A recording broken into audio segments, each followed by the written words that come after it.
and we have already started that process of putting out tenders for work next year. With regard to the work that's going on in Inverness, Mr. Speaker, this is getting to the end of the paving season.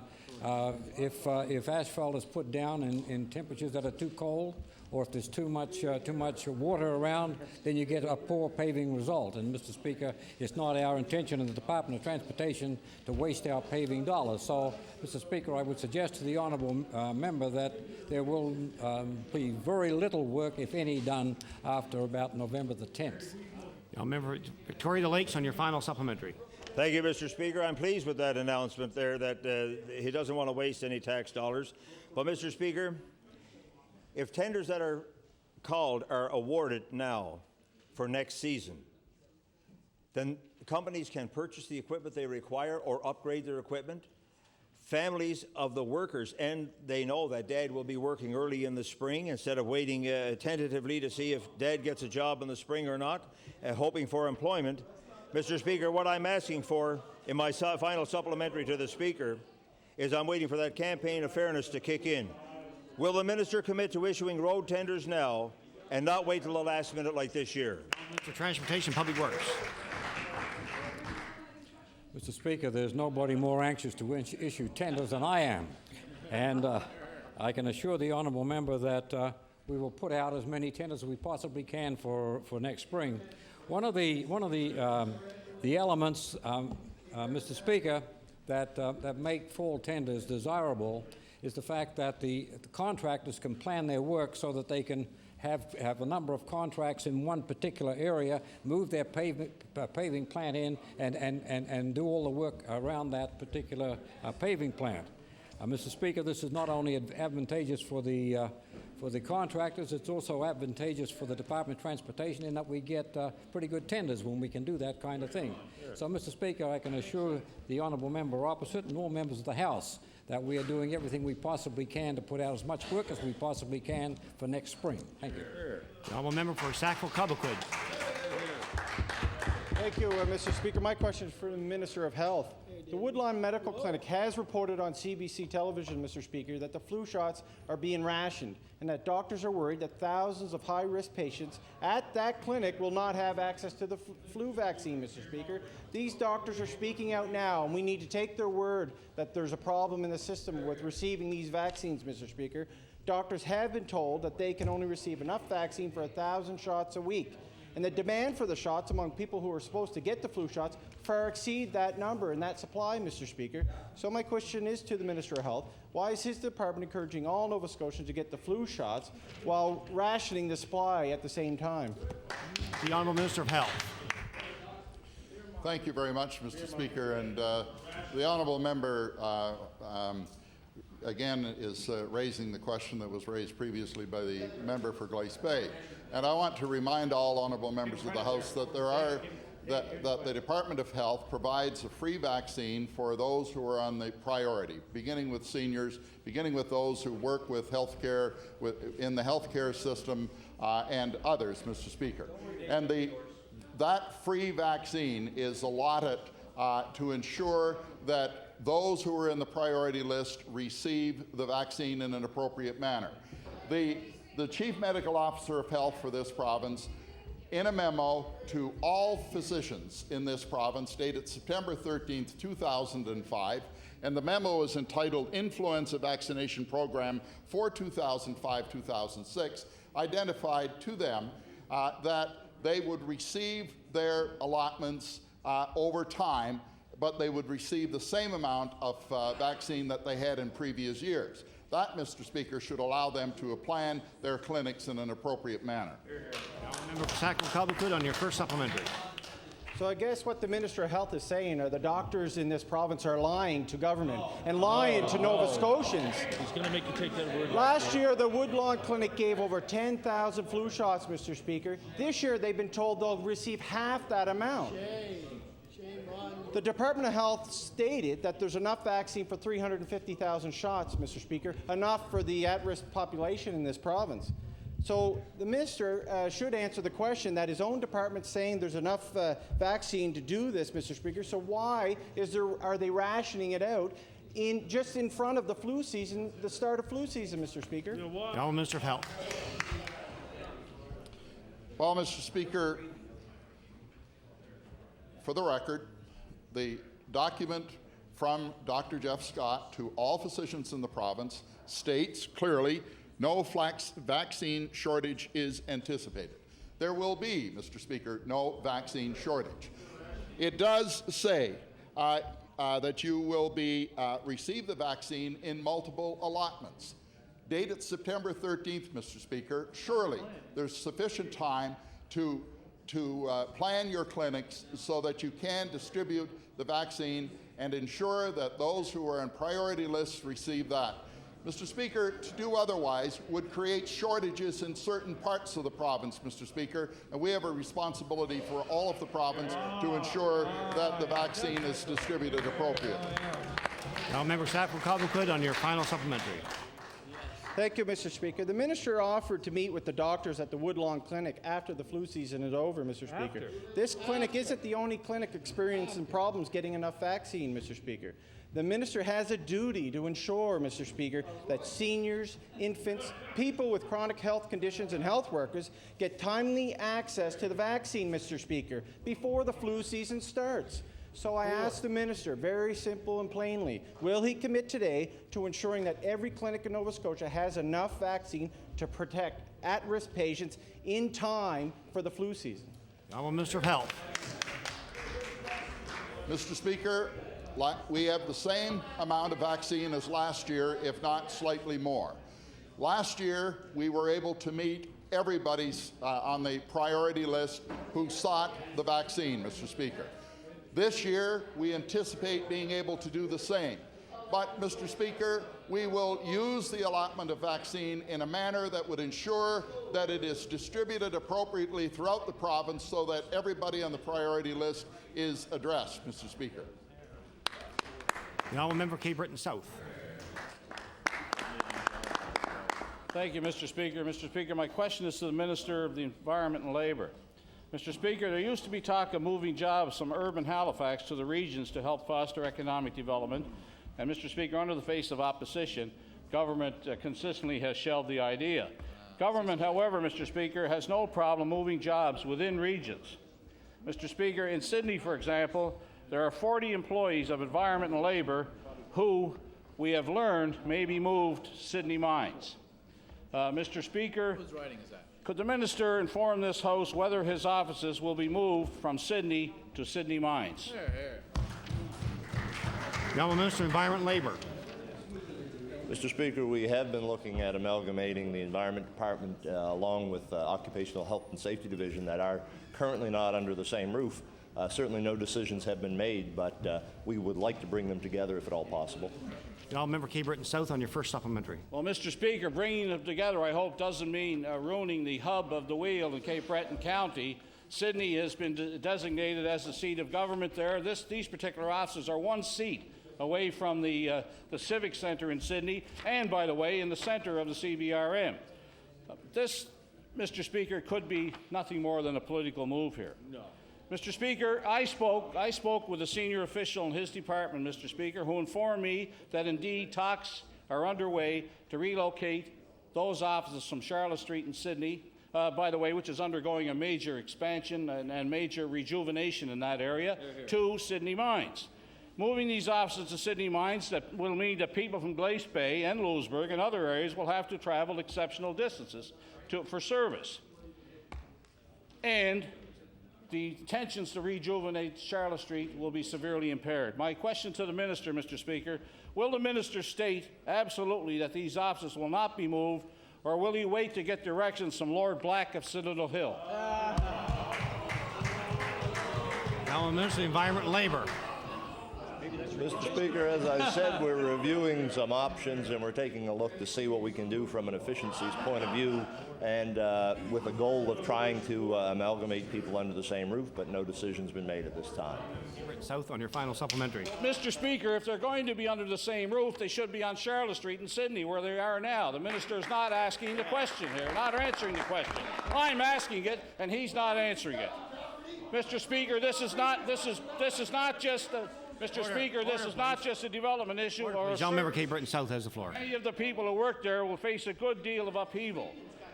Mr. Speaker, cynics might say that the member for Cape Breton North, the Energy Minister, has a vested interest in this potential move. At least that's what the employees are telling me. Mr. Speaker, it makes no sense at all to move these jobs from Charlotte Street in Sydney to Sydney Mines. Will the Minister, my final supplementary, will the Minister confirm today that he is not being lobbied to move the Environment and Labour Office from Sydney to Sydney Mines? Honourable Minister of Environment and Labour. Mr. Speaker, some time ago when the member opposite was in power, I didn't think it was the right thing to do when the Environment Department was moved to Bridgewater either. So we certainly will take a look at things that take place, but sometimes decisions are made.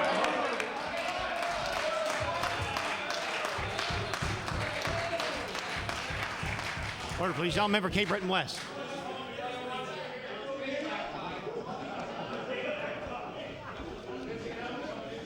Order, please. All member Cape Breton West. Thank you. Thank you, Mr. Speaker. Mr. Speaker, my question is for the Minister for Service Nova Scotia and Municipal Relations.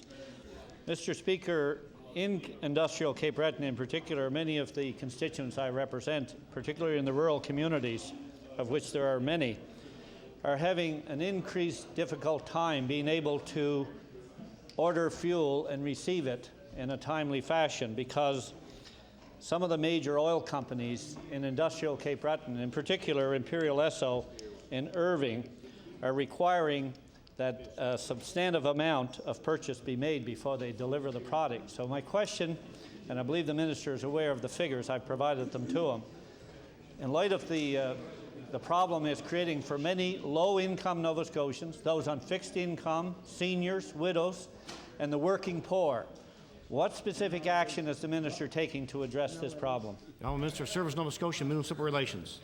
Well, Mr. Speaker, besides the Keep the Heat program that offers more money to more people in Nova Scotia, particularly low-income Nova Scotians, what we do is we continue to monitor on a daily basis the industry around the price of fuel and the minimum delivery, and we post those prices on our government website. It can be easily found by clicking on the government website, moving yourself to the Department of Energy, and there's an icon there where you will be able to identify the prices in your area. Now, member Cape Breton West on your first supplementary. Yes. Thank you, Mr. Speaker. And I can appreciate what the Minister is saying. Unfortunately, what's happening in Cape Breton, Imperial Esso and Irving Oil effectively control the market. And they are forcing many of the small private independents to sell at a reduced rate because they are charging them more to be able to buy the product at the wholesale market. And as a result, many families on low and fixed income and the working poor have to make a choice as to whether they'll be able to buy groceries or buy fuel to heat their homes. And Mr. Speaker, to heat the average home, you're looking at least $700 to $800 per month in the average home in industrial Cape Breton that has oil.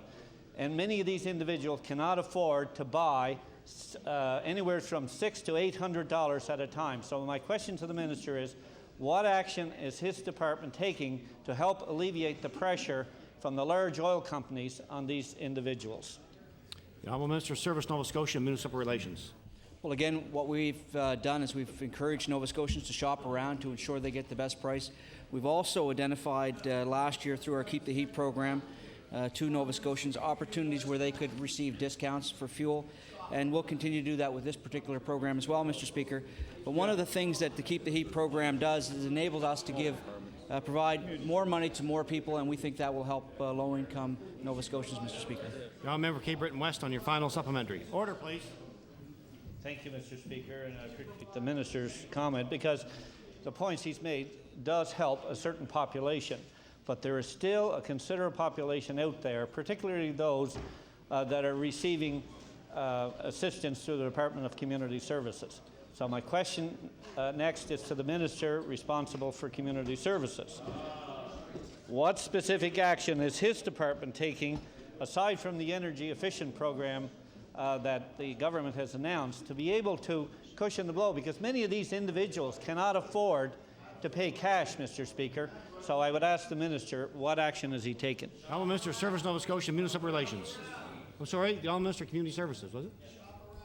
Yes, thank you, Mr. Speaker. And Mr. Speaker, the member opposite refers to the adequacy of the shelter allowances, and the member would be pleased to recall that in the spring budget we increased the shelter allowance for the non-elderly, able-bodied single residents by $25 and $50, depending on the type of their accommodation. And of course, in addition to that, all the monies that flow to them from the Keep the Heat program and the federal program are in addition to the budget and not clawed back. The Honourable Member Cape Breton Centre, you have time for a quick snapper.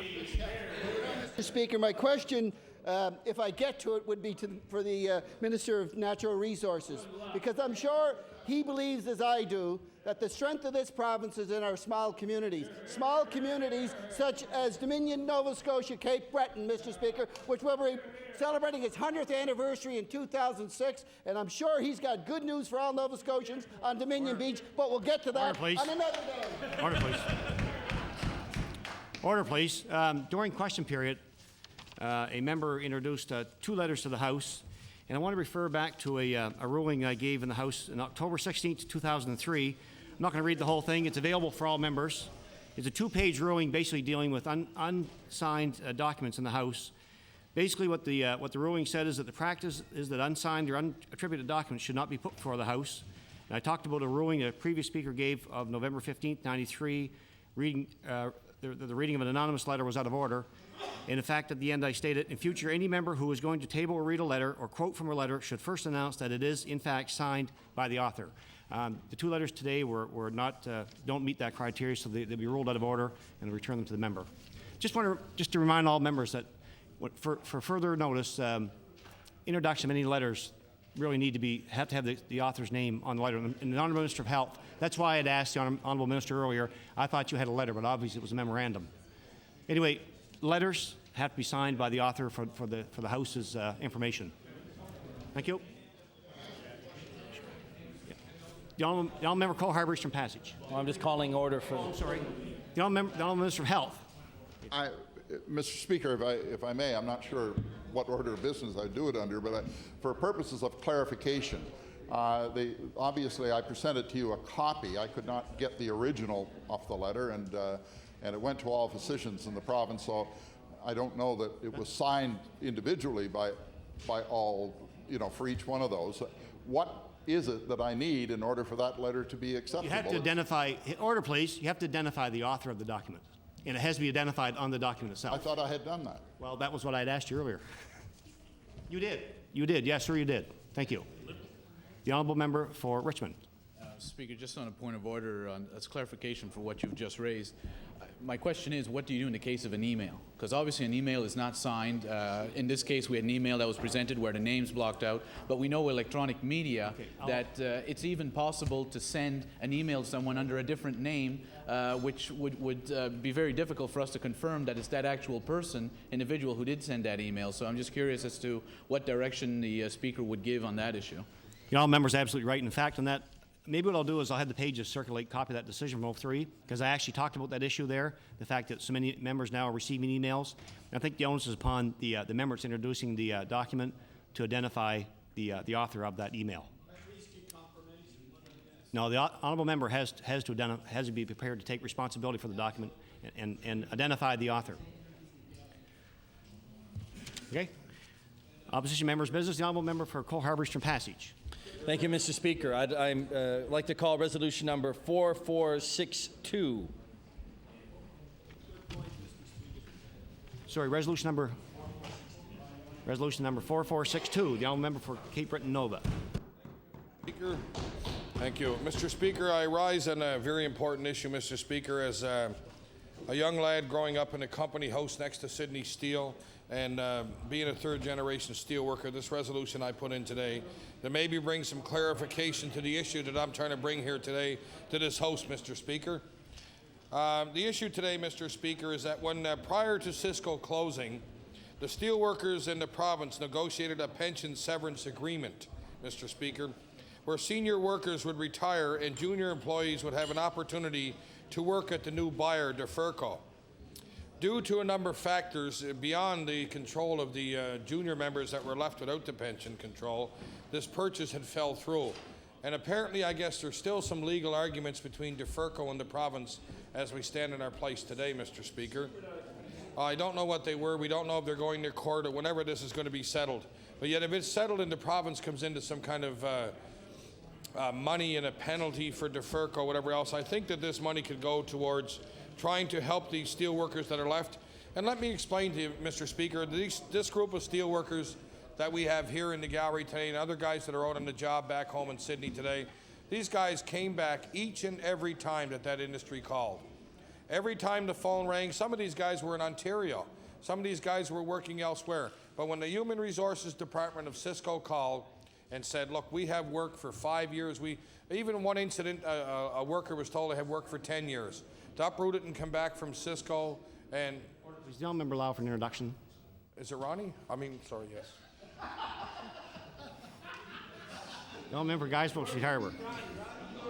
Thank you, Mr. Speaker, and thank you to the honourable member from Cape Breton Nova for allowing me this introduction. Mr. Speaker, I draw your attention to the West Gallery and all members of the House. A couple of people, or three people in the gallery today. We have with us from Pictou County, Pictou Centre, I believe, Mr.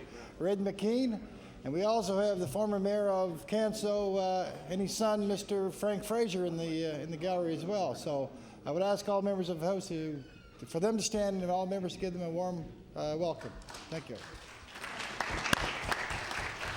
So to welcome our special guest to the gallery today, thank you to the member for Cape Breton Nova. Has the floor. Thank you. Thank you, Mr. Speaker. And I'm rise again and get back on my thought about explaining to the legislature and explain to the members of this House and how this situation came about with DeFerco falling through. And I think at that time there's probably about 190, maybe 210 people that were left that fell in that window. Some of these guys had never came back to the plant, but right now I think it's somewhere around 170 or so men that are received a small severance but never received any pension. But yet, I go back to the point of every time that this corporation called, these men made themselves available to work in situations, whether it was the coke ovens, the blast furnace, the open hurt, the rail mill, the rail finishing mill, the lab, wherever it was in the construction when Tippins came into the steel plant and decided that they were going to expand and build a new mini mill, electric arc furnace with new technology, and get rid of the old furnaces in the blast furnace and the open hurt, so there'd be no more steel, they'd be melting scrap, Mr. Speaker. So, and this all came about, but when the DeFerco deal went down, like I said, these men were left without any job. So here they're in a stage in their life that most of these men, an average age of 50 to 52, maybe some younger, but in that range of 52 years of age. There's lots of work coming up, and and the Tar Ponds project, but at this point now, these men are afraid. This is their lives. It's been their livelihood. They have small severances. And I know that the union, Local 1064, and its president, Mike Buchanan, and other workers out there have sent a package off to this government pertaining to, this is not an overwhelming, like when the first package was sent for pension, there was a group of men between 1974 and 1975 that were in Sydney Steel, and these men did not have enough time to qualify for the original pension. But what happened was that the deal was made between the union and the province at that time and the minister. So they included these 1974 and 75 men in this pension and gave them a pension credit of 10 years. So these 74 and 75 guys, well, I think there was about 45 of them in that group. Well, with that pension credit of 10 years, that made them eligible enough so that they could qualify for the pension. But there's actually guys that are out there working at Sydney Steel now, and guys that are still left out that worked a lot longer than the 74 and the 75 guys, because they were hired in 74 and 75.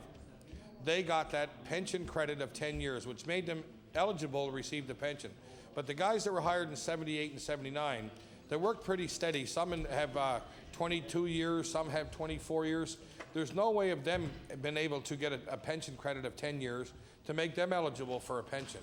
I know it's been brought up to the minister before, and the minister for Cisco had told me that, and his John Traves had said before, this would cost $30 to $40 million. But I know that the men out in the steel plant had sent a package to the Minister of Cisco stating that this would be anywhere between $14 and $15 million.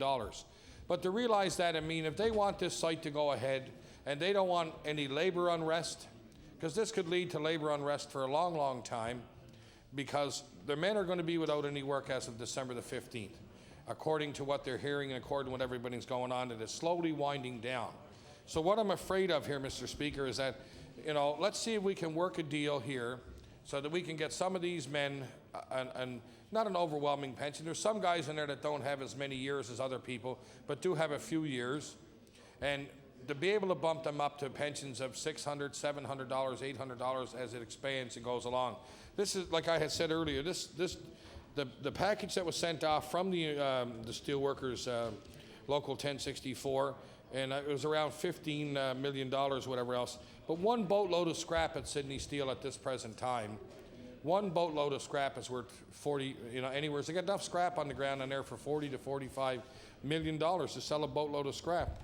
You know, the money that they made off from Provincial Energy Ventures by selling the Cisco Piers. Any of the times of that dollars that came into the government of this province. And I mean, I know the Premier earlier had sent letters from guys that were 37 years. My father had 43 years in that industry and received a pension. But his pension was never indexed. Nobody that ever left Sydney Steel ever had a pension that was indexed. But sure, there would be guys, I would be satisfied. I'd have been the third youngest guy on pension from Sydney Steel at age 45 years of age. I would have been one of those guys in 1974 from high school that would have got a pension. But it's these men that are in the gallery today and these men that are in this House of Assembly that are men that are going to be left with nothing. They're up there in age. They have some trades. There has to be some way that we can get these men into training at the University College of Cape Breton, to get them some kind of pension, some kind of package that we can make these men and get them out there to work on the Terrapons project. I mean, you know, the Prime Minister had said when he was in Sydney a few months back on the talk radio show that, I mean, these men should be guaranteed, and this is what the Prime Minister of Canada had said on talkback, that these men should be eligible for the work on the Terrapons. You know, these are the men that have spent the blood, sweat, and their lives out in that industry. And these are the guys that are left with nothing. They're 52 years of age and older. They seem to have been just left out in the cold. And you can understand why they're here in this legislature today. They're afraid. They're afraid of what's going to happen and what's coming next. They don't understand what's going to happen next. They don't know what's going on, and they're hearing different rumors and different stories. So, you know, I'm just saying that, you know, it was a Crown corporation, and I do believe truly what they deserve is an adequate settlement of some sort. It doesn't have to be thousands of dollars, whatever else, but a minimum bare pension that these guys can get along until the age of 65. So they would be on this pension for anywhere from 10 to 12 to 14 years that are out there now, and they'd be able to retire at age 65, receive old age, and stay in Cape Breton with their families where they want to be, Mr. Speaker. And I know there was all kinds of quotes in the media by the leader of the Tory party back in '99 and the Premier and all those things, and the postcards and all those things. And that was a sore point in Cape Breton for many of the steelworkers. But why I stand here today is because I worked with many of those men for 20 years of my life on a jackhammer, underneath the coke ovens and the riser pipes, or underneath the wharf or anything. And these guys worked hard. And like I said, each and every time that corporation called, they came back to that corporation to work and put their heart and soul into it. So now you can understand, well, maybe today why they have panic in their eyes about trying to get a small pension for men that are 50, 55 years of age in that age group, Mr. Speaker. So with that, Mr. Speaker, I would like to say that I brought this resolution forward because not only am I a member of the Legislative Assembly, but also a former member of Local 1064. And I was very proud to be that. There's 109 years in my family in Sydney Steel, and it's gone. The neighborhood is gone, but I mean, these are the employees that were left out there. When it came time for remodernization, you know, they were out there with jackhammers in the casting mill, taking apart Scotty Black, and other guys came down there and put their heart and soul, and Barry Young as electrician, and these guys, they went back to this mill, and they spent there. Some of these men have young teenagers and young people ready to start college, and still raising families, and some are, you know. But I mean, I just think that there's something out there that would have a little bit of compassion amongst us as people that govern the province of Nova Scotia, people that, you know, decide, here we are with people's lives in our hands again. And as members of the Legislative Assembly, I think we have to do is make sure that, you know, there's an adequate settlement of some sort so we can open up this site. Get rid of these guys. Whatever they sign off and get them off the site, gone forever. The site is open, and then it's open for each and everybody to come in and do what they want to do with that site. And I thank you. Thank you. Recognize the Minister of Transportation and Public Works. Thank you, Mr. Speaker. Mr. Speaker, I'm pleased to rise in the House today to debate Resolution 4462 regarding our commitment to former steel workers of the former Cisco site. First, let me say, Mr. Speaker, that treating steel workers with fairness and respect has been a priority for this government. When we were forced to abandon our best efforts to find a buyer for the steel plant, and heaven only knows we tried hard enough, and get Nova Scotia out of the steel business, fairness for workers was our guiding principle. The Premier agreed and the government agreed that fairness should be our predominant guiding principle. Today, I'm pleased to report to the House that Cisco has been successful in meeting its commitment to hire former steel workers wherever possible. In fact, Mr. Speaker, approximately 565,000 hours of work have been completed by severed steel workers working on the demolition and cleanup of the site. This translates to 271 man-years. And when you look at these numbers, Cisco has maintained on average 70 people working steadily for 5 years, numbers which far exceed the expectations of both the province and the union when they entered into the pension and severance agreement in 2000. In most cases, this is longer than many of the severed steel workers actually worked when the plant was up and operating. Many workers on the severed list had less than 2 years of work at the plant, with the average years being worked at close to 5.5 years. Cisco has also worked closely with the union to arrive at a remediation work list that ensures that all workers have a fair turn at work at the site. Over the past 5 years, Mr. Speaker, 155 of the 222 people on the remediation list have worked on the remediation at one time or another. The remainder have found work elsewhere, and I am pleased to report that whenever possible, Cisco has tried to place workers in their field of training. Right now, about 15 to 20 of the 80 workers on site are working in their trade, whether it's carpentry, electrical, or another area. The bottom line is that wherever and whenever possible, Cisco has made a concerted effort to employ former steel workers on the site. This is true for the work that Cisco controls directly, and that, of course, is not all the work. And it is also true for work done by any private contractors on the site. Cisco has encouraged all private companies it does work with to hire steel workers, sometimes even though contractual arrangements state otherwise.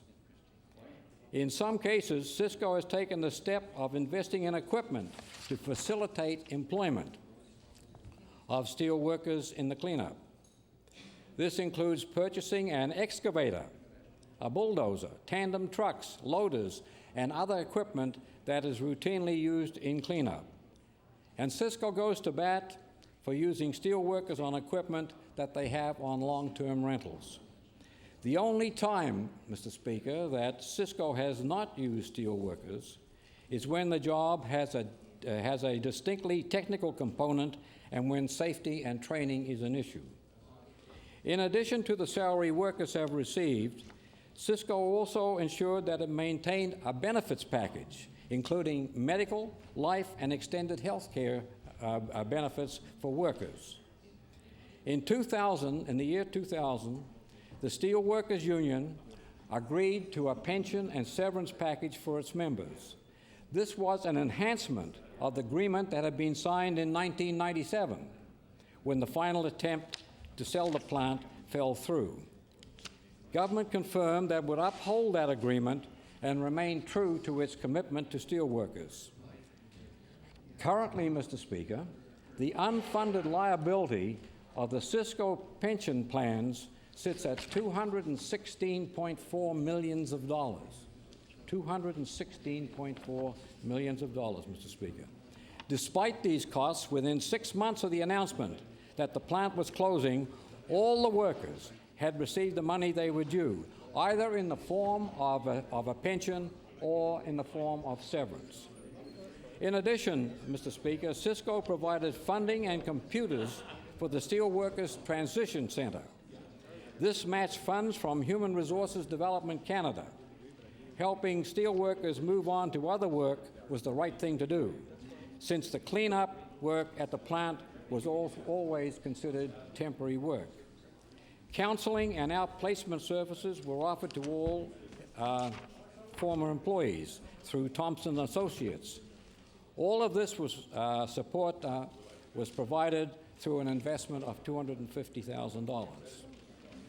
The last 5 years, Mr. Speaker, has seen a lot of changes at Cisco. The landscape of the site has changed. Old buildings have been torn down, other buildings have been renovated for future use. Approximately $3 million annually is spent on local supplies and labor in CBRM. A new road, the SPA, has been built, attracting new business to the area. This was a joint effort, Mr. Speaker, on behalf of the Cape Breton Regional Municipality and Nova Scotia Power and the Government of the Province of Nova Scotia. The road now accommodates regular traffic. Building the road has already had a positive impact on development in the area, with a new Home Depot, the construction of a new Canadian Tire, and interest from Walmart. More roads and infrastructure are now in the process of being built. The site has been and continues to be cleaned up. Environmental cleanup work is intensifying. The goal is to turn the Cisco site into an industrial park. This is happening as we speak. There are several tenants on site, and work is being done to attract others. The site has the potential to be a successful commercial park in the years ahead. And Mr. Speaker, this is the future of that particular site. The Sydney Steel site at the moment is a cleared area, ideally situated for expansion. Steelworkers have played an important role in shaping the future of the site. The reality is that work on cleanup is finite and is getting less and less by the month. This has always been a reality that we have faced. By the end of December, work on the cleanup should be coming to an end. To date, the province has generated approximately $40 million from the sale of Cisco assets, including scrap. This only goes a small way, Mr. Speaker, towards offsetting outstanding commitments made and as well the unfunded pension liability. More significant has been the efforts of the management team led by the province's agent, Ernst & Young, and with the help of the consultants we have retained to help in reducing these liabilities by over $70 million in 2004. To sum it up, Cisco has provided workers with a pension or severance package. It has provided a salary to workers on the cleanup for the past 5 years. It has helped broker additional jobs for steel workers, and it has provided transition and training for those who have chosen to move on to other opportunities. Mr. Speaker, sincerely, in closing, I would like to thank steelworkers for the contribution they have made to the province, and I look forward to new opportunities for the workforce, the site, and the community for the future. Thank you. Thank you. I recognize the honourable member for Cape Breton South. Thank you, Mr. Speaker. I think perhaps that written statement that the minister read over there had to come from John Traves or somebody else who would have certainly their interests and the interests of the government at heart, not necessarily those of the steelworkers. If what the minister says is correct, Mr. Speaker, why are these steelworkers in the gallery here today?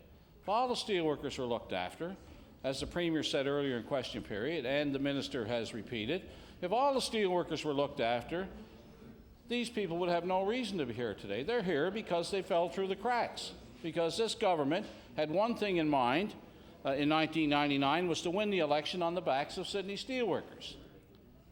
You know, Mr. Speaker, Gordy Balser and the Premier weren't the only ones down in Sydney that talked to steelworkers. I was there many times when I was Minister of Sydney, responsible for Sydney Steel, and I went to the Steelworkers Hall, and I went in there, and I walked up to the front of that hall, and I made the steelworkers 3 promises. 1, I would negotiate a new contract for them at that time under the McClellan government. We did that. 2, I would increase the pension obligations from Sydney Steel and the government of Nova Scotia to the workers. We did that. And 3, and more importantly than those 2, I said that I would not preside over the closing of Sydney Steel. In other words, Sydney Steel would not close under a McClellan government in this province. It did not. It remained open until the famous words of Jane Purvis and Gordy Balser, who used to laugh at me, you know, when I get up here questioning about Sydney Steel. Well, they didn't laugh after they were both defeated in the subsequent election. And if there's any justice in this province, that there was justice done that day when those 2 people were defeated for the callous way they treated Sydney steelworkers during some very difficult times. And I said it before, and I said it to this group here. This government will not look after any of its obligations anymore regarding Sydney Steel, except to look after its friends. Ernst & Young were sent in there as receivers. That's all they were sent in there as when the plant closed. They're still there. 5 years later, they're making a fortune. Ernst & Young have more people working there, and there's more money going to Ernst & Young, more money going to their operatives than would ever hope to go to steelworkers in Nova Scotia, particularly in the steelworkers now that feel abandoned. And if they didn't feel abandoned, Mr. Speaker, there'd be no reason for them to come up to Halifax here at their own expense to try and meet with government ministers, the Minister of Energy or the Minister responsible for Sydney Steel or the other Minister, Minister of Tourism from Inverness, to try to appeal to these people for justice. And Mr. Speaker, I don't think they're going to get any justice. Some of these people are very good friends of mine that are here today. I've known them for years, and they're good people. You know, they know my background. They know the fact that my father worked at Sydney Steel. And the member from Cape Breton Nova, who so correctly stated that he has an interest in the people who toiled at Sydney Steel over the years. They didn't enjoy the conditions that some other workers in this province might enjoy. They had some hard times down there in Sydney Steel over the years. And Mr. Speaker, this is how they're being treated by this government. I think it's a shame, and I think, Mr. Speaker, that when they were told, if they had not been told, if they were told the truth, that they weren't going to get looked after at that time, they probably would have moved on. But they were told they were going to be looked after. They were told that justice would be meted out to every single steelworker that was going to be displaced by the closing of the plant. And, Mr. Speaker, we all know that didn't happen, because they're not up here today for the good of their health. They're up here because they've been abandoned by this government. That's why they're here today, Mr. Speaker. They made sure, not only when they closed the plant, they made sure that a rail mill would never be an option again. And these people have been trained to work in rail mills. A rail mill will never be an option again in Sydney, in the private sector, by the way, not by government. I'm not suggesting for 1 minute that the government would pick it up and go with it again, but this government never even tried to interest a private concern into operating a rail mill in Sydney. Rather, what will happen, Mr. Speaker, is that the rails will be produced offshore and then sold back here, instead of making the rails in Sydney and selling them to the domestic and foreign markets right out of Cape Breton. That would have been something the government should have spent their energy on, is trying to get a private sector concern to operate a modernized rail mill. They didn't do that.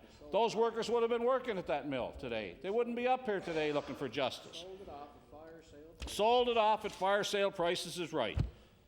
For what, Mr. Speaker? Political gain. 2 words, political gain. The media in this province, the government in this province, the naysayers in this province did a job on Sydney Steel month after month after month leading up to that election, until it became very popular to bash Cisco. When half the story got out, the bad half. The good half was that they were turning that plant around. They were down to a manageable level of employees that were making rails at that plant, and they were getting the work done. And the other indictment, Mr. Speaker, the other indictment that was unfair and untrue was that Cisco did not make a good rail. Cisco made their best rail in the world. But there were external forces there that were trying to downplay the role of Cisco, the important role in our community. And yes, those jobs have been replaced in some aspect by much less paying jobs. Does the word call center come to your attention, Mr. Speaker? You know, there's nothing wrong with call centers, but they didn't pay the kind of wages steelworkers are making. And they didn't produce a product that the world today needs and are buying offshore. Mr. Speaker, steel is worth more today than it ever was. But that's all behind us now. But I bring those facts out again to let this government know that Cape Bretoners haven't forgot and will never forget the legacy of the Tories in Cape Breton was that they closed Sydney Steel. And I got to tell you, Mr. Speaker, it wouldn't have been as painful if we thought that that government used everything at its disposal to try and get a rail operator in there. I think that was such a convoluted process that nobody could find out what the government was trying to do. The government set that up for failure. But what they also set up was these workers that are upstairs here. These workers were set up because I can recall Gordy Balser trying to get out of the scrum in front of the Steelworkers Hall. Don't worry about it, he said. Don't worry about it. I'll look after each and every one of you. You don't have to worry. And then he got out of Dodge as soon as he said that. If he hadn't have said that, he could have did what other people would have done with more intestinal fortitude, was say, I can't promise you anything, but I'll sit down with the MLAs for the area and I'll sit down with the government and I'll try to work out a package for you. But he didn't say that. He said, I'll do it. But he promised it on behalf of that government. And then he took it off. But he promised it on behalf of the government. That's right. He didn't leave anything to chance. He said, I'll do it. On behalf of that premier. Gordy Balser Same premier. did not tell the truth to Sydney Steelworkers, because if he did, they wouldn't be here today. This government did not tell the truth to Sydney Steelworkers, because if they did, they wouldn't be here today.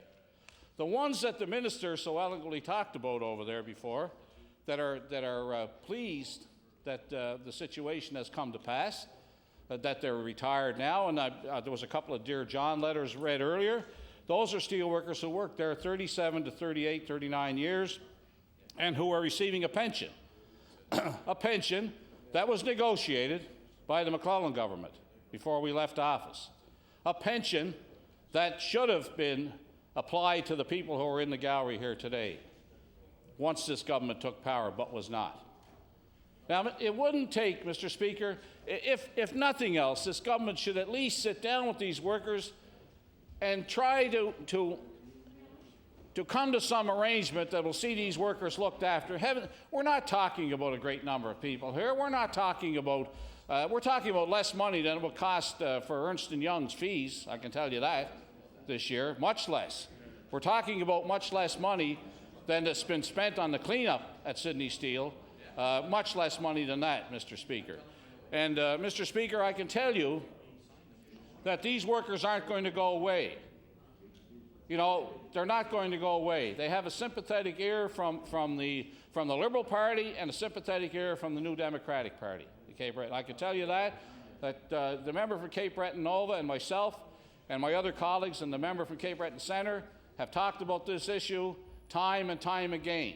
The problem is, Mr. Speaker, we can't correct the issue. They can correct the issue. They can correct this unjust situation that's been allowed to go on far too long. And the Local 1064 have made representation to this government to try to get this matter straightened away. And this, by the way, is the last piece of the puzzle here. These workers have been abandoned, they feel abandoned, and if the government would only realize that and sit down with these workers and satisfy their needs, satisfy what they've been told they were going to get, then, Mr. Speaker, I think we could all then turn the page and move on. But, Mr. Speaker, that's not happening. For some reason, this government has backed up on its promise to look after all steelworkers, because if they did not back up on that promise, Mr. Speaker, these steelworkers would be doing something else today other than coming to Halifax pleading with this government for justice.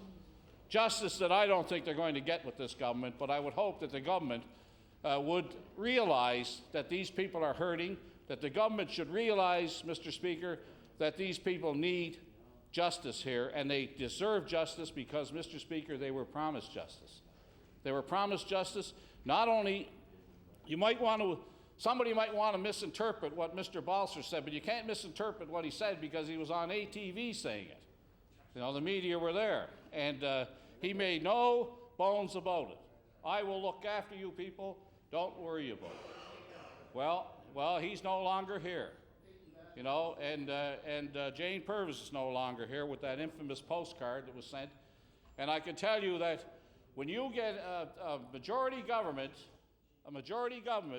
Mr. Speaker, is what this government had in the first years of its mandate, running roughshod over Cape Breton Island during that term, then I can tell you, Mr. Speaker, what more can you expect with their treatment of Sydney steelworkers? Now, these people are hurting. These people are hurting. These people deserve better treatment from this government, Mr. Speaker. I can tell you that I have a great deal of sympathy for their case, but I'm also very open with them. A couple of them who I see quite regularly, I keep telling them that don't expect this government to do anything for you. Because it's all politics, Mr. Speaker. They have one seat down there in what's known as Industrial Cape Breton, and that one's hanging by a thread. You know, they have one seat down there, and that's it. They know that. Their political masters are telling them, why do anything for the Sydney steelworkers? You can't win any seats there. You know? I mean, we have a political neophyte that's running in the Cape Breton North seat the next time, and he'll take the minister out. We know that. Not because he's such a bad fellow, but because he's got the Tory label to carry down there. And that is not easy because of decisions made like the one made on Sydney Steel. I suggest he'd be very more comfortably enshrined in that seat if he was with one of the other two parties, but not with the party he's with. No, well, I'm not suggesting that he'll go there. I'm suggesting that there may be a better chance.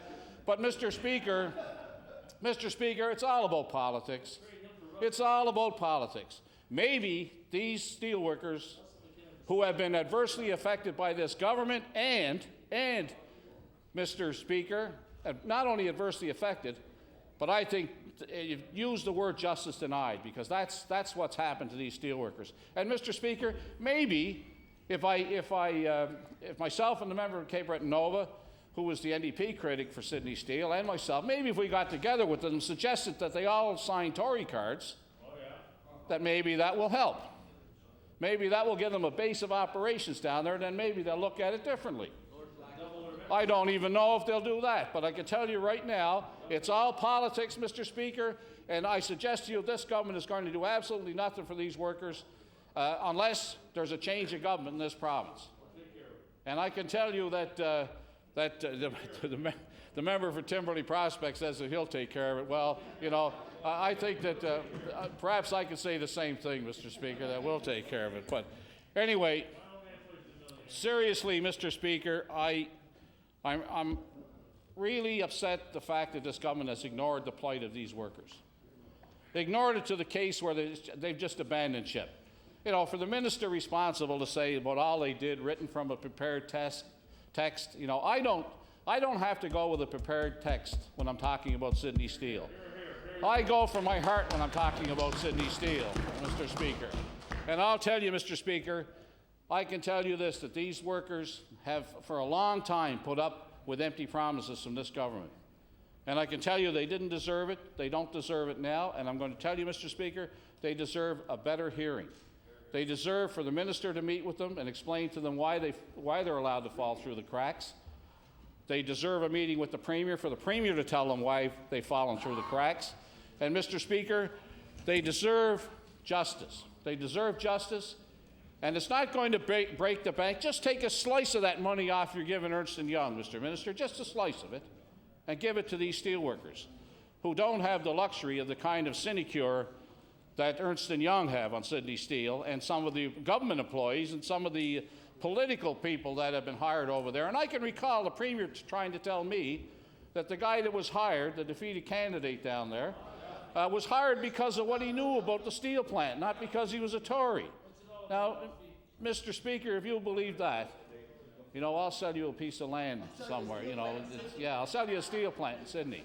You know, it's all about politics, Mr. Speaker, but let me tell you this, Mr. Speaker. I think these workers need justice. They must get justice, and I won't stop talking about it until they too get justice. Thank you very much. Thank you.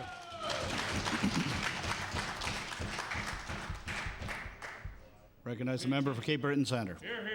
Thank you, Mr. Speaker. You know, Mr. Speaker, it really goes a long way to say about the kinship of people from Cape Breton on this issue.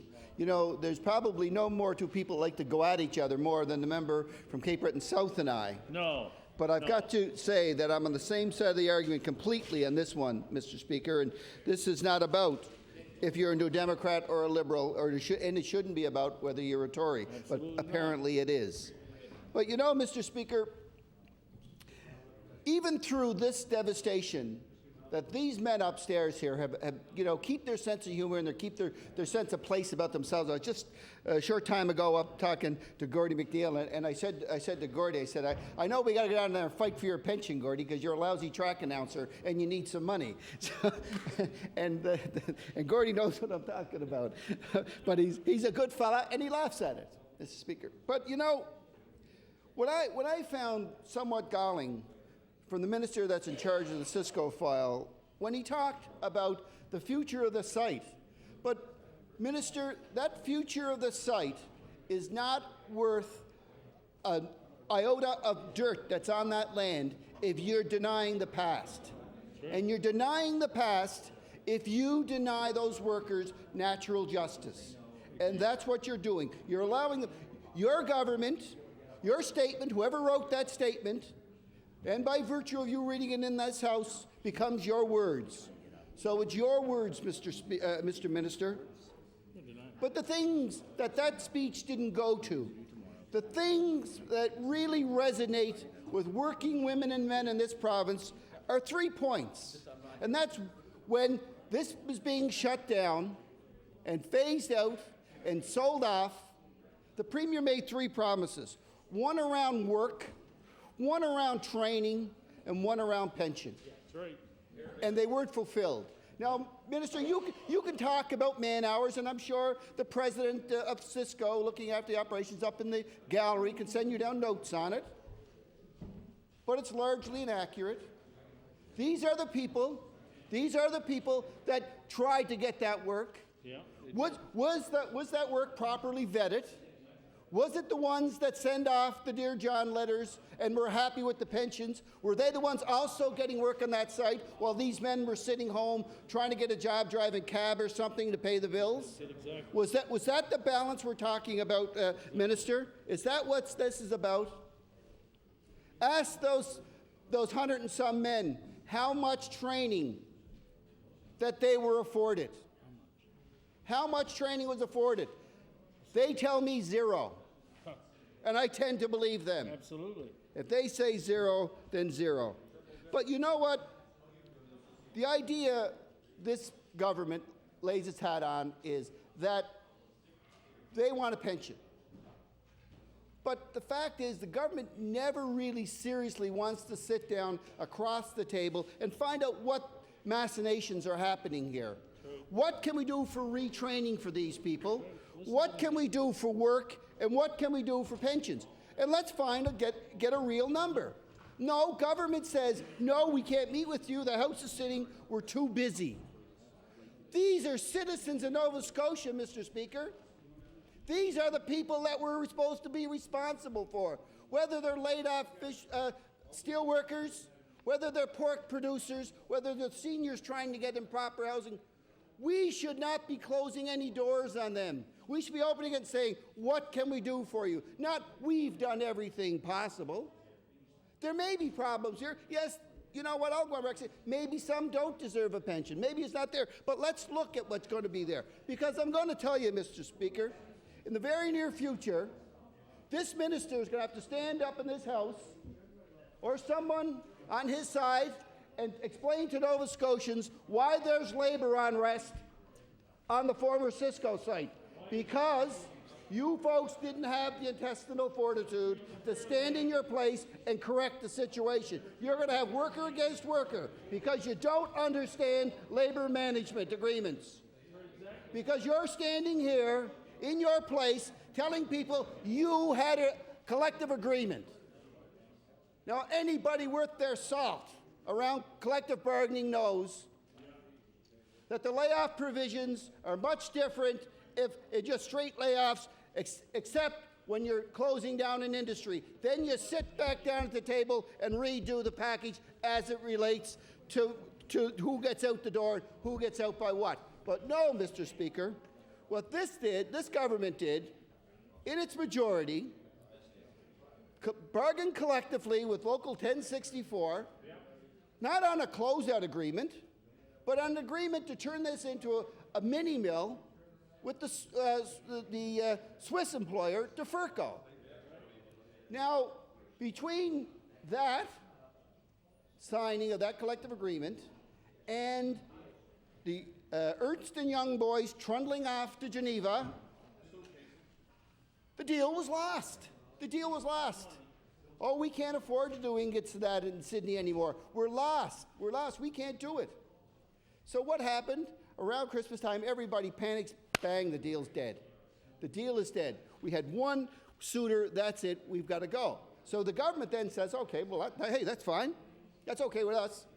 We got an agreement here, and this is how we're going to get people out the door. Well, if these people would go back and listen, if this government would go back and look at it in reality, what they would see is a lot of these members, even the ones that are present here today, sign that agreement kind of holding their nose, realizing, well, it isn't the greatest, but what we're voting on is keeping the plant open. But what the government did was hoodwink them and said, you got an agreement, and this is going to be our shutdown agreement, which is grossly unfair. They are citizens of Nova Scotia. They're dealing with the government of Nova Scotia. You expect a little better. But no, the government said, that's it. You know, we hoodwinked you, you signed the bad deal, and so what? But you know what?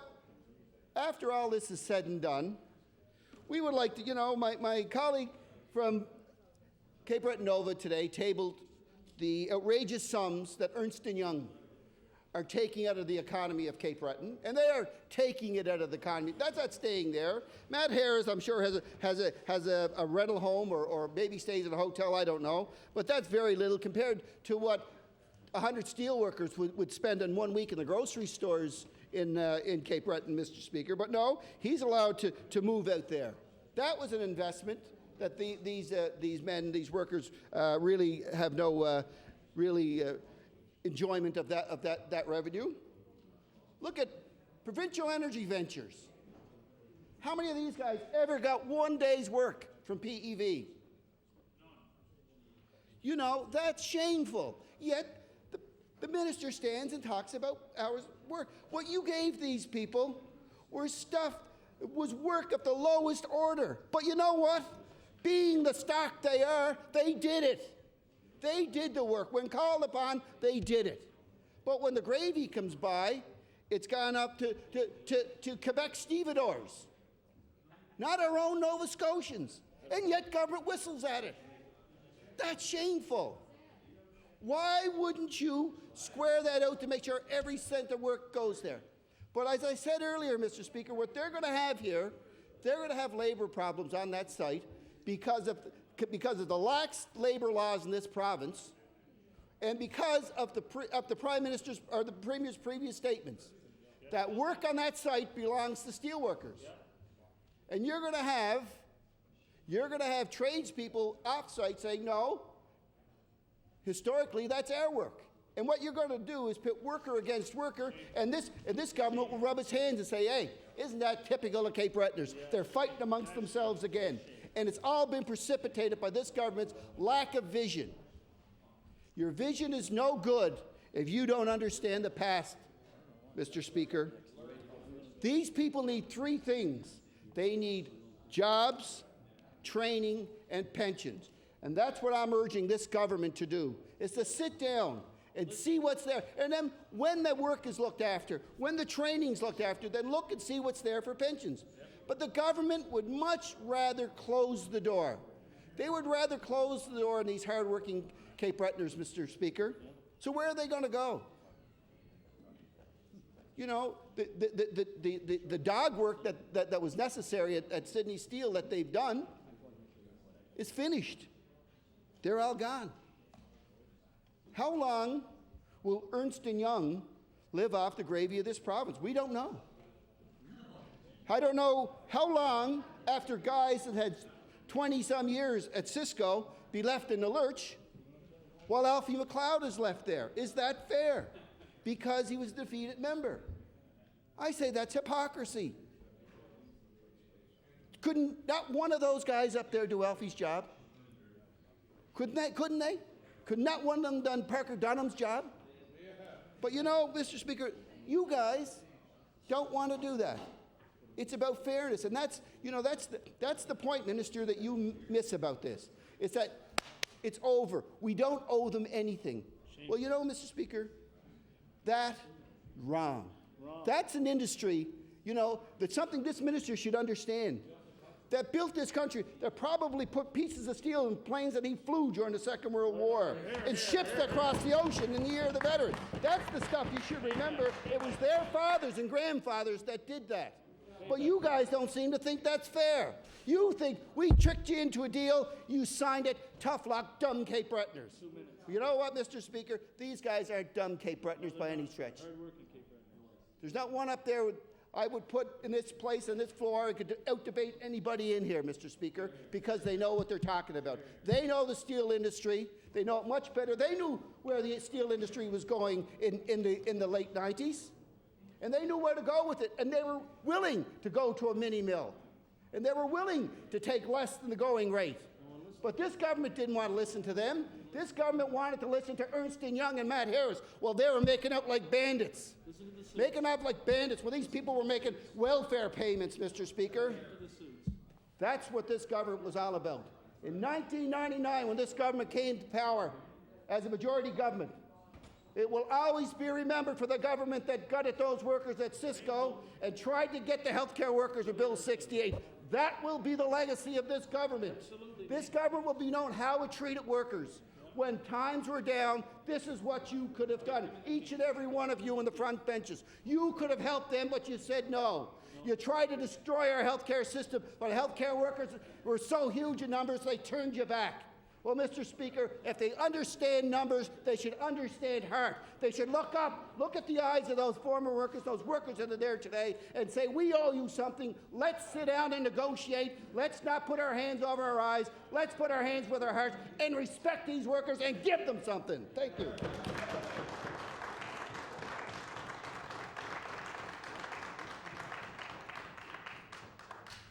Thank you. Recognize the honourable member for. Mr. Speaker, how much time is There's only about 10 seconds left, Minister. Mr. Speaker, I would be happy to speak on this much longer than 10 seconds, and I have realized the member. Order. Time has elapsed. I recognize the House Leader for the NDP. Thank you, Mr. Speaker. Can you please call Bill number 248, the Income Tax Act? Good. Recognize the member for Pictou West. Well, thank you, Mr. Speaker. And I rise here in my place this afternoon to speak on Bill 248, the Income Tax Act, or I guess it's officially called an Act to amend Chapter 217 of the Revised Statutes 1989 of the Income Tax Act. And I want to thank the Leader of the Opposition for introducing this bill here into the House of Assembly, because it's a valuable piece of legislation that I think can do a lot to help fishing families throughout Nova Scotia. And really it's designed to help raise the fish harvesters' tax credit to be equal with those of farmers and other small business people here in Nova Scotia. Because right now, Mr. Speaker, fishermen in this province do not enjoy the same tax break that farmers and small business people do here in Nova Scotia. The limit at the present time is only $100,000, and the capital gains limit for farmers and for small business people is $500,000, so there's quite a difference there. And with the ever-increasing cost of licenses and boats and gear and operating costs, it's certainly much, much more expensive to get into the fishery here in Nova Scotia than ever it used to be. And Mr. Speaker, I've had the opportunity as fisheries critic here for the NDP to travel around Nova Scotia and to talk to fishing families. And in fact, it was a few months ago I was out with the leader of the official opposition in Shelburne County, and an area of our province that is very well known for the importance of the fishing industry. It seems like every community has a wharf or a processing plant or a bait plant. It's very, very important to the economy of Shelburne County. And in other areas too, Madam Speaker, I've traveled in this province, and certainly fishing is vital to the local, rural, coastal economy. Where I come from in northern Nova Scotia in Pictou County, certainly we have a number of fishing communities along the Northumberland Strait, from in my constituency at Cape John and Tony River, Skinner's Cove, Caribou, Pictou Island, and so on. These are important fishing communities, and but it's the same problem, right from one end of Nova Scotia to the other that we're running into, and that's why this bill can really be of benefit to fishing families. And the whole problem is the difficulty of young people trying to get into the industry, and with escalating costs for boats and especially for licenses, it's almost impossible for a young person to take over the family business from their father or grandfather, their uncle, whoever, whether it's a young man or a young woman that wants to get into the industry. There's got to be some mechanism that we can allow this to happen without breaking the bank, or without it being so exorbitant that there's no hope that they'd ever pay back the investment that if they borrowed, if they're even able to borrow it. As we know, Madam Speaker, the fishing industry is very, very important to the economy of Nova Scotia, and especially in the coastal areas of our province.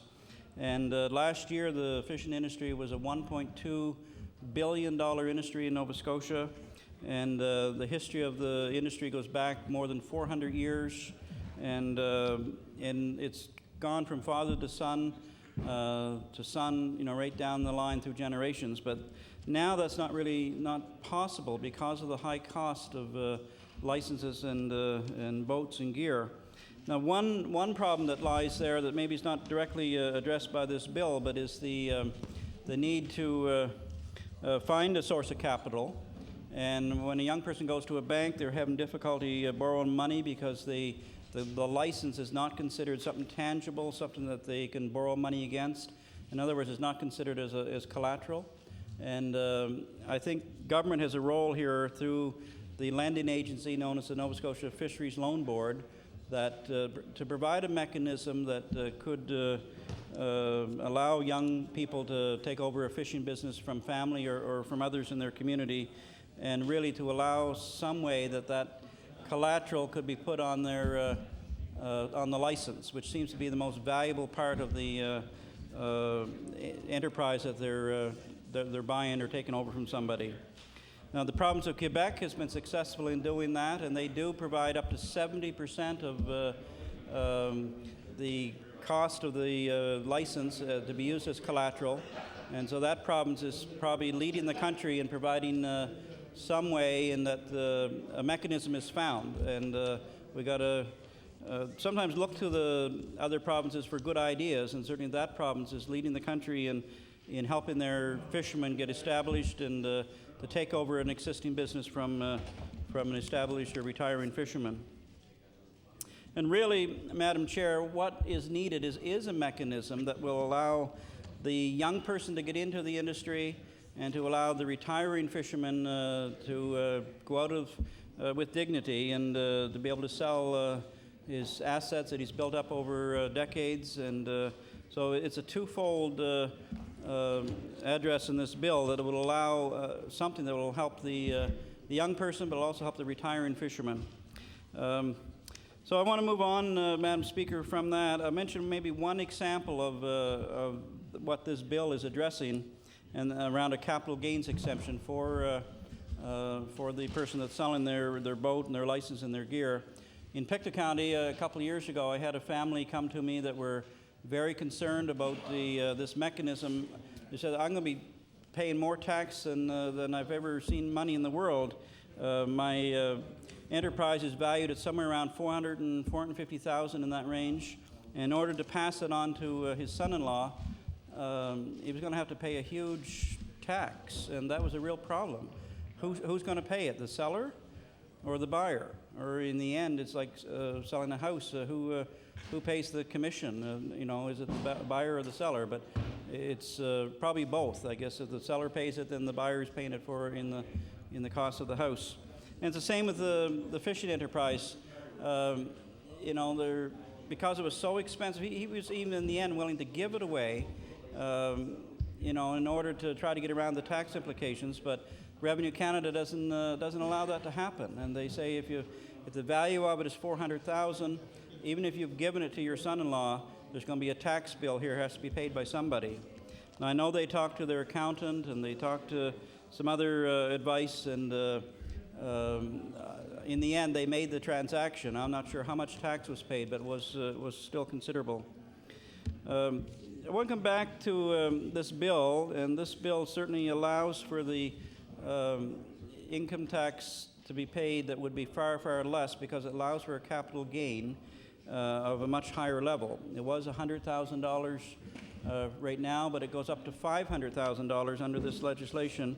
And that would have to be worked out again with Revenue Canada and the Department of Finance here in Nova Scotia. But it's doable because, again, the province of Quebec has come up with legislation that they've allowed their fishermen to raise the bar to $500,000.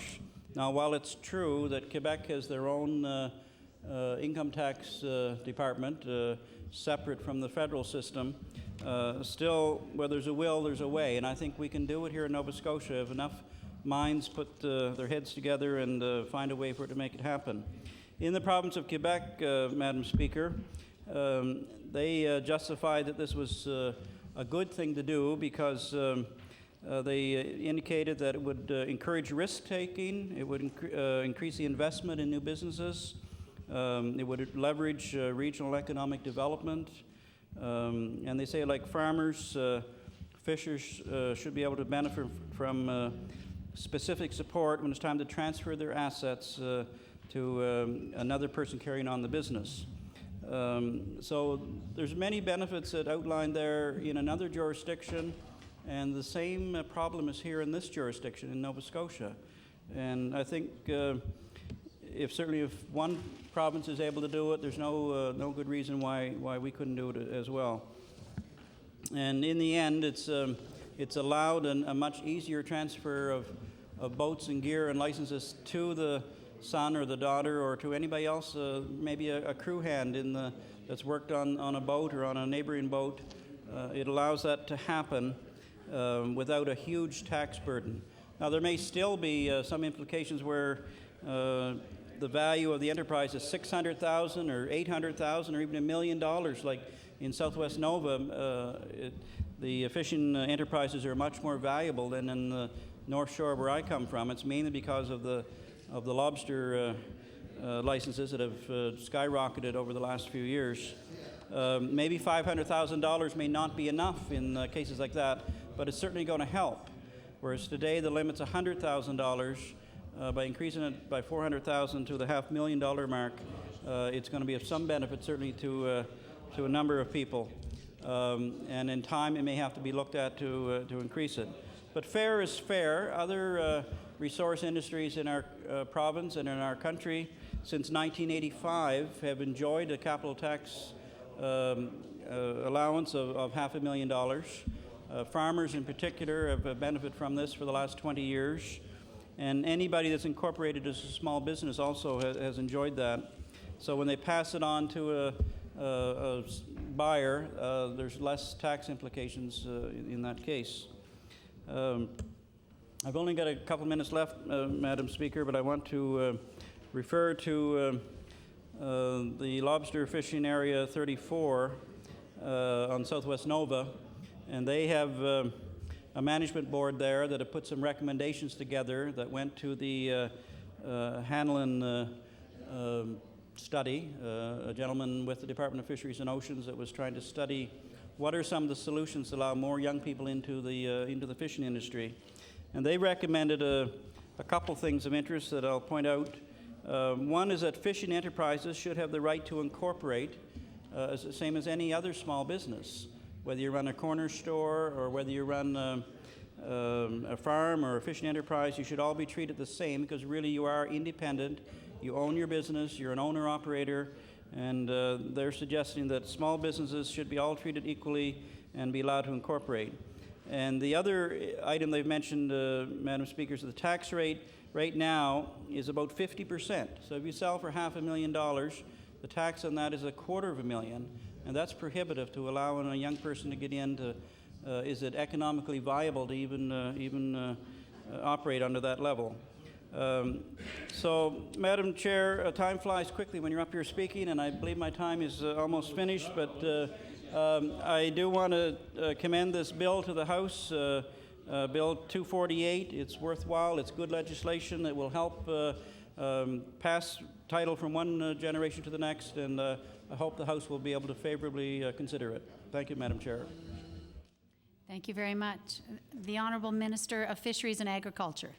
Thank you very much, Madam Speaker, and it's my pleasure to stand today and talk on Bill 248, the amendments to the Income Tax Act, as it pertains to the fish harvesters tax credit. Madam Speaker, I want to thank again the House for its indulgence to talk about coastal issues, to talk about the fisheries, as we were able to do in last night's session with the member for Digby Annapolis, because I think it's important that we talk about resource-based industries, the founding industries of this great province. Without its economic generation around the province, without that our coastal communities and our little towns, and that we're very comfortable in supporting and living in, would have trouble surviving. And that's why I think it's very important that these issues come to the fore of this assembly. I want to give you a quick rundown on why I think this might be a mechanism, but I don't think it's sort of tuned into the right direction. And I'm going to give you a couple of reasons why. Even though we do, support the idea of an intergenerational tax transfer, we do believe that there should be a way for fishermen to transfer vessels, licenses from one generation to another without having that tax burden put upon them. Nova Scotia is a signatory to the tax collection agreement that's as defined by the federal government. Under the tax collection agreement, we use the federally defined taxable income base. As such, the Nova Scotia government cannot redefine anything that will be taken into calculation of income, or cannot offer a tax reduction on items that fall under the federally defined income base unless there is a similar federal measure. Capital gains on capital property are a part of the calculation of taxable income. Fishing property, such as licenses, boats, and large gear, are defined as capital property under the federal income tax or income taxation. Madam Speaker, under the tax collection agreement, we can only offer tax credit on expenditure items or on income-related items on which the federal government also offers tax relief. The proposed fish harvesters tax credit, which we are discussing here today, offsets the taxation of an income element, capital gains. Therefore, the province cannot simply create such a credit under the Nova Scotia Income Tax Act. This tax issue can only be determined by the Federal Finance Department by changing the definition of what is eligible for the special capital gains relief, such as the intergenerational transfer of fishing licenses. And as I mentioned yesterday here in the legislature, my department continues to press DFO to address this situation with the Federal Finance Department. There have been a number of options put forward by DFO to secure the future of our independent fishermen. These concepts will take it make it more likely that young fishermen will be able to control their own businesses in the future, particularly in the lobster fishery as it pertains to all parts of this province, especially in my home riding of Argyll, in the Digby area, in the Digby Neck area, Bay Sainte Marie area, and of course in the Northumberland Strait area that the member for Pictou West does represent. This is a first step, although it won't completely solve the problems of getting the dollars to help buy a license. Because as we discussed last night, licenses, and they range in prices depending on where you are in the province, which district they belong to. But in our neck of the woods, we're seeing licenses upwards of $600,000 to $700,000. And that is a tremendous concern for us for the access of younger fishers to get access to that fishery without having to just work on the back of a boat or come up with a trust agreement with somebody that does have the money. So these are the things that really concern us. So, Madam Speaker, the other points that I want to bring up about Bill 248 is that the amendment that it makes reference to, the 49A, brackets 1, references Section 53 of the Nova Scotia Income Tax Act with the intent of referencing the capital gains reduction for farmers and incorporated small business owners. But Section 53, unfortunately, makes reference to income tax installment payments by farmers and fishermen, which has nothing to do at all with the capital gains issue. The Nova Scotia Income Tax Act does not have a reference to the capital gains treatment because, as noted above, it is inherited through the federally determined taxable income. All our Income Tax Act makes reference to is the federally determined individual and incorporated income, taxable income earned in a province. The last part of the proposed amendment, in which the legislature will appropriate monies for the tax credit, is not how tax measures are funded. Tax expenditures, credits, rate reductions, income exclusions, and those types of things are reductions in provincial tax revenues and are never budgeted for as expenditures. They are incorporated through the value of the net revenues, which reflects the impacts of all potential additions and subtracting to revenues. And I hope that after a certain amount of time that the Minister of Finance might be able to stand and reiterate what I've just said there and maybe provide a little more clarity to some of that discussion. Madam Speaker, DFO proposal that I talked about last night includes an option for owner-operators, independent fishermen, to incorporate. And under the DFO proposal, fishermen will receive a $500,000 capital tax exemption when they transfer the license to a family member. This exemption is currently in place for the transfers of farm properties and woodlots, and we are pressing to have it in place for fishermen, as we were discussing around today. If this proposal is accepted, the intergenerational needs of the owner-operator will be addressed. So there is already a process that is going to be approaching this issue. Fishermen will have an incentive to incorporate their business and then pass their licenses down to a family member and thereby defer the capital gains tax. The proposed amendments make reference to a section of the Nova Scotia Income Tax Act, which I did underline, which has nothing to do with the capital gains issue. This section references income tax installments, to reiterate, income tax installments payments made by farmers and fishermen. The Nova Scotia Income Tax Act does not directly reference capital gains treatment because the taxable income is determined by the federal government. The Provincial Act references taxable income, which includes the effects of the capital gains. And based on the proposed amendment put forward by the official opposition, it is not possible for the Nova Scotia government to implement as capital gains fall under federal jurisdiction. I know I've talked about this a lot in the past. I have, it seems though when we point to the federal government that this is where we need to go, we do take a little criticism. And unfortunately, that's the way things were negotiated, and that's what we're in today.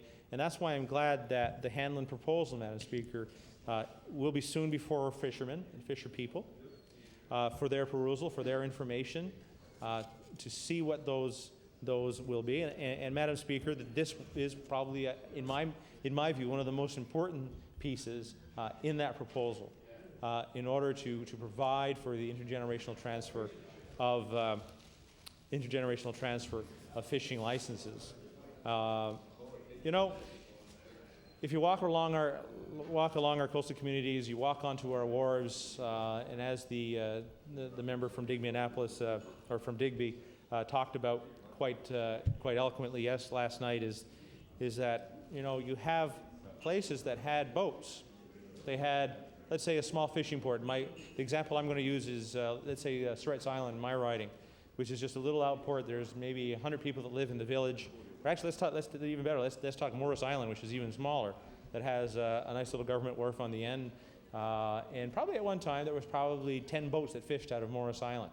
But because of the increasing costs of licenses, you know, the people with the money were the ones that ended up buying the licenses.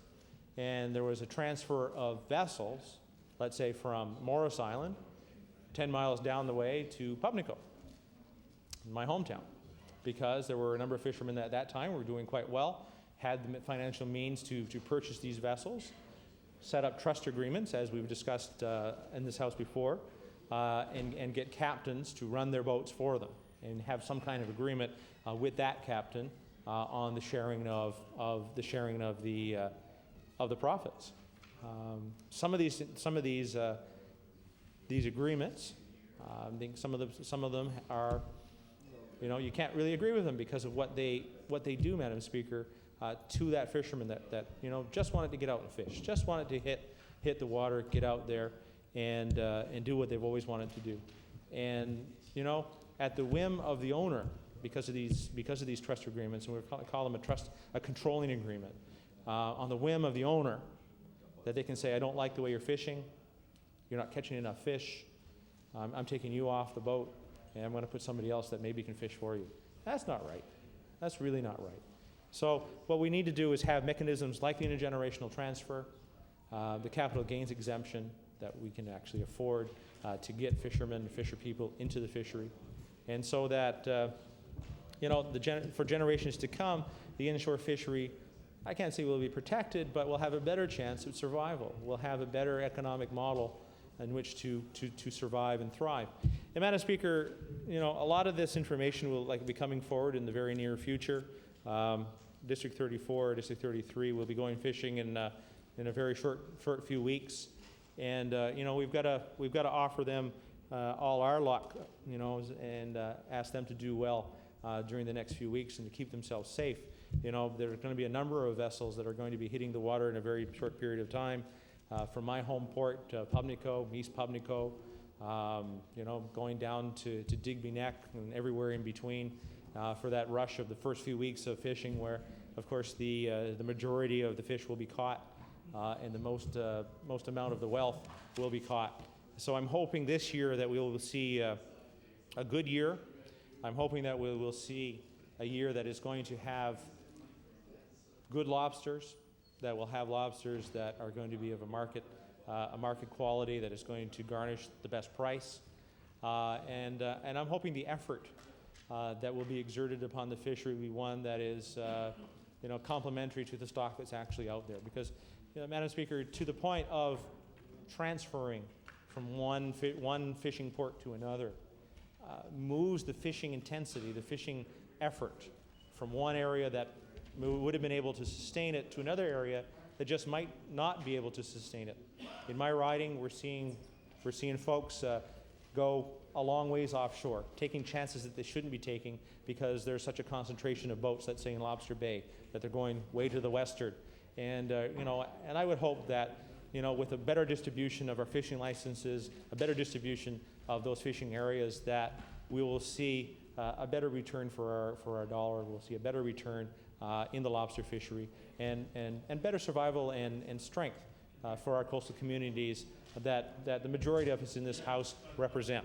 So, Madam Speaker, I just want to say that even though we feel that Bill 248 has some spirit and has some value, we feel that it is going for the wrong things, and we're hoping that you know, through the Hanlon proposal that will be coming forward in a very short period of time, that the capital gains exemption will be addressed in a short period of time. So, Madam Speaker, with that, I'll take my place and thank the member for the indulgence. Thank you. I'd like to call the honourable member for Digby-Annapolis. Thank you, Madam Speaker. I'm pleased to stand in my place and speak on Bill 248. I'm also pleased to be able to speak for the fishermen of this province. I'm also pleased to be able to table a letter that I've written to the Prime Minister of this country, signed by me, and it speaks about the tax credits for fishermen of our area. I gave it all away. And that is the problem. I gave everything away I worked for 35 years to put my son into the fishery. That's where my money went. This, Mr. Speaker, magic. It's magic. This bill could become a great tool for helping our sons and daughters continue to enter the fishery of Nova Scotia. Mr. Speaker, since the Marshall decision, the price for our young people to enter into the fishery has become out of reach and not any fault of our children. Families of fishing rigs cannot afford to hand them down to their children for the fear of huge tax bills. All because Revenue Canada and the provincial government are charging huge capital gain taxes even when no money changes hands. Mr. Speaker, this was all created by a price war. Member, would you allow for an interruption? I'll recognize the Minister of Fisheries. I was just, Minister of I was Fisheries. just wondering if you've got a response from that letter yet. Will you accept it's a question to the member. Mr. Member, would you accept a question? Would you accept a question? Not yet, not yet. Okay. Okay, I'll recognize the member for Digby Annapolis. It's on its way. It's a long ways to Ottawa.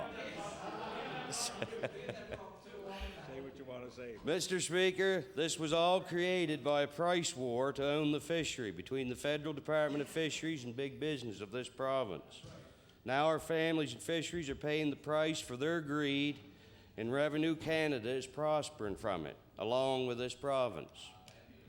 Mr. Speaker, my hopes and our fishermen's hopes are that our provincial government will not wait to continue profiting from this greed. The provincial government of Quebec sees fit to help their fishermen in that province. They didn't wait until the federal government done something.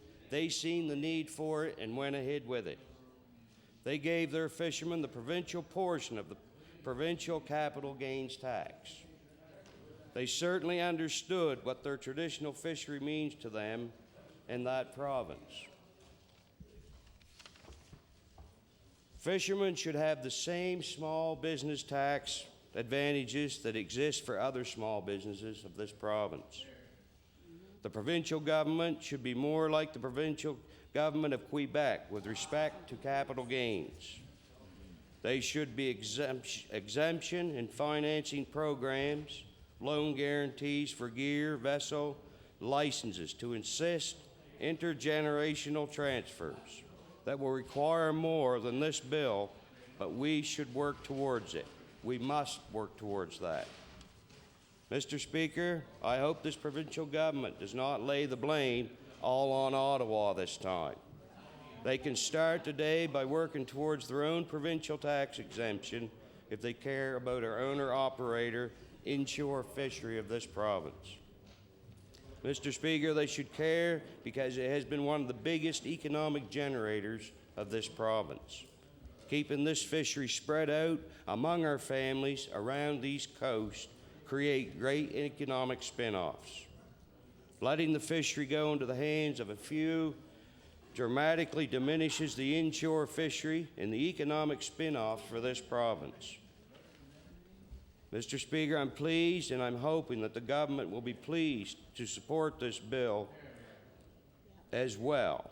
So thank you, and I will share the rest of my time with my colleague from Victoria and the Lakes.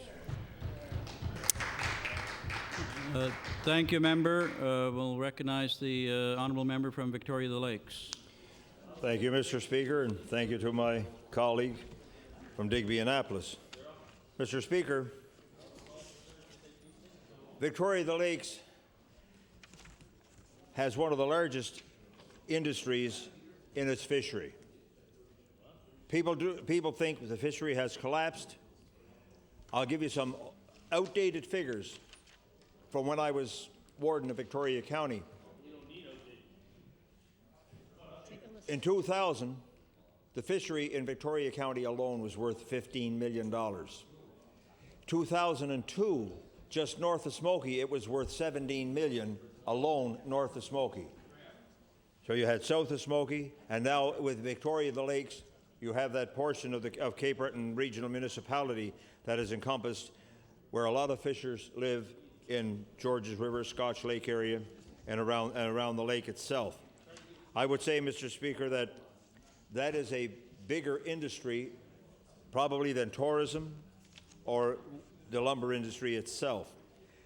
But you heard the previous speaker talk about the Quebec tax credit, how they help their fishers, how they can transfer the ownership down to their families and maintain control, and control is the operative word because big business see an opportunity to extend and increase the greed. And maybe the Honourable Minister of Fisheries would take a suggestion from myself, because we heard even the Premier today talk about criticizing but never offering an option that may be a solution to a problem. In the spirit of true minority government, Mr. Speaker, what would be wrong with the three leaders, the Premier, the leader of the Liberal Party, and the leader of the NDP Party, co-signing a letter asking the federal government to honor the tax exemption. But in so doing, I would like to ask the minister that the province lead by example, Mr. Speaker, and if the provincial government could do like Quebec and with respect to the capital gains exemption. So show that the province is leading by example. The province is leading by example, but on the other side of the coin, they're asking the federal government for some assistance. Don't just go and ask for some assistance from the feds and not be willing to step up to the plate yourself. It's a suggestion for a solution. Whether it works or not, I don't know, Mr. Speaker, but at least it's an offer to begin negotiation, and I believe it bears listening to. Mr. Speaker, to go back to my riding of Victoria the Lakes, my best buddy and his wife, Robert and Teresa McClellan, who live in St. Margaret's Village in Bay St. Lawrence, are true, honest, old-fashioned fisher persons. They would take the shirt off of their back, Mr. Speaker, to help their neighbors, their families, and their friends, and the community as a whole. But given the way that our primary industries are being treated, we heard today about the problems with the hog industry, we hear about problems in the lumber industry, we hear about problems in the agricultural industry, and now here are problems in the fishing industry. Mr. Speaker, as I said, they would take the shirt off of their back, but if this continues, Mr. Speaker, there's not going to be any shirt left to take off. They're not going to be able to afford to do what they like to do and live the way that they have become accustomed to, not high on the hog, Mr. Speaker, but being able to create enough income to renew their boat every 5 to 10 years, because those boats do a tremendous amount of work, be able to hire a crew and share the resource with their neighbors so that they can all live and survive in rural areas. Mr. Speaker, a trust agreement or a family trust between a buyer and a seller is one of the few means that entrance into the fishing industry can get into it. It's either that or become a multimillionaire when you don't need that and join a large corporation and then begin buying up all the little people, Mr. Speaker. But I know, for an example, that the amount of money that is purchased, that is made north of Smoky, there are no auto dealers down there, no appliance dealers, no furniture stores. So those people, their money is created down there and spent in urban areas. And urban areas are the ones that gain from the fishing industry down in Victoria. And Mr. Speaker, why a bank would not honor a license as a tangible asset that they could loan money on, rather than saying, well, the license is a privilege that if the DFO cancel it, then it's not worth anything.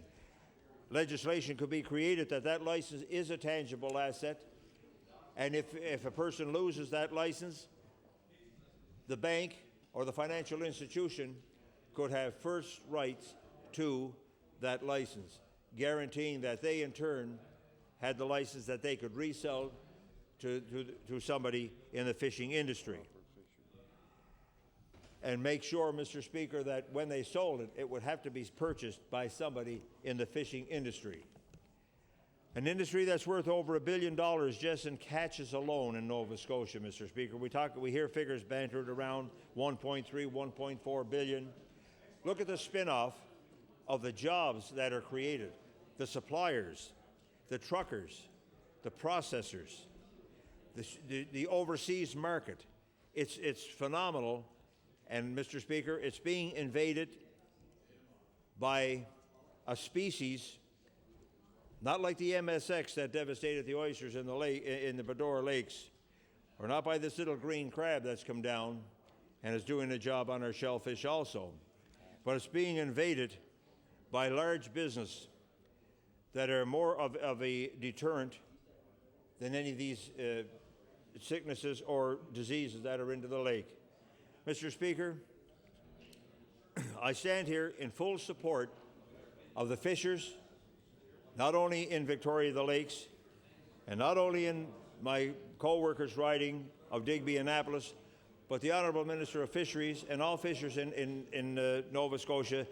These are basic industries that have caused this province to survive as long as it has.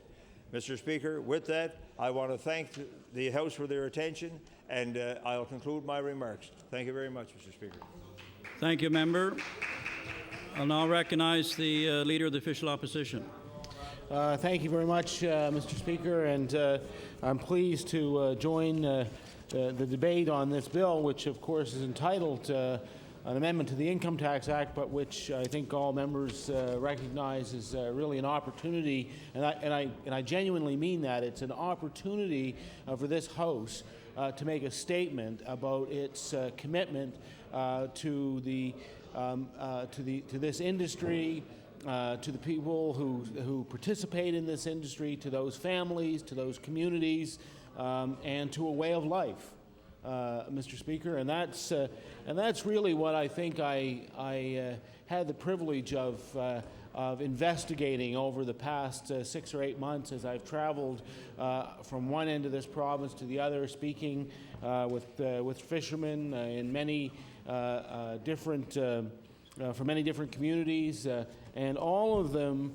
had a kind of continuity of concerns, which I know the minister understands. And I know that in his reflection on this bill, he talked about the importance of these items to his community and to communities throughout the province. And as I traveled specifically down through Southwest Nova, I heard time and time again about what is becoming a kind of just kind of general disappointment with the inability of either the provincial government or the federal government to deal with these the issues that are so clearly outlined for both the federal and provincial government. Now, this one deals specifically with respect to the capital gains exemption, but we know there are additional ones around trust agreements. There's additional difficulties around the financing of young people coming into the industry, and hopefully these are items that we'll get to talk about on another day because they are, as I would say, necessarily incidental to what we're trying to accomplish with this legislation.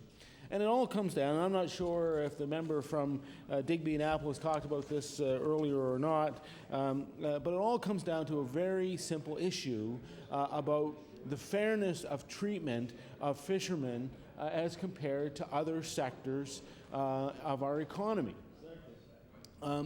Now, the idea that a fisherman who wishes to transfer a license to a child having to pay, whether they realize a capital gain or not, that they would have to pay the tax on a deemed capital gain is fundamentally unfair. And just because the people who are reading this Hansard should know what that means. What it means, Mr. Speaker, is that even if I had a fishing license and I wanted to transfer that license to my son or my daughter, what the income tax officials will do is they will look at the value of that license, whether or not I receive it.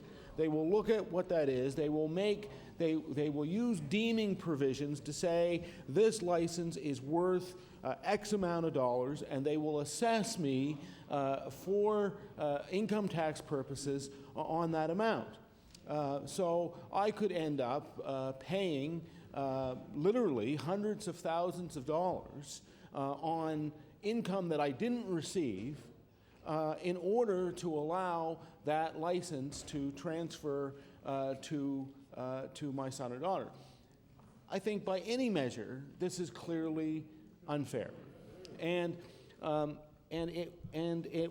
this is something that was widely recognized in the agricultural industry, and in fact, the government of Canada and the government of this province took reasonable action a number of years ago in order to ensure that that didn't occur. And they put in place a process whereby there was a maximum capital gains exemption, and you were entitled to the $500,000 exemption or 50%, whichever was the lesser amount. And you could apply that against what the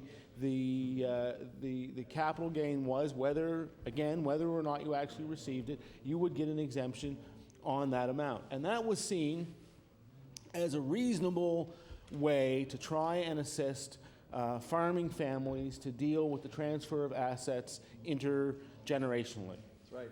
This was seen as a recognition that in many cases in the agricultural industry, that farmers were not contributing to RRSPs, they were not contributing to pension plans. What they were doing was they were sinking the income that they had, they were sinking whatever savings they were able to muster back into their business. So essentially, from an agricultural standpoint, the farms and the equipment that they had was in fact their RRSP, was in fact their pension, and ought to be recognized as such. This situation, of course, also occurs in the fishing industry. Right. And there is, in many cases, maintaining the gear, maintaining the fishing vessels, and investing back in those is part of what the fisherman has to do in order to maintain their livelihood. And it's not the fault of the fishermen. It's not their fault that the cost or the value of those licenses have continued to climb.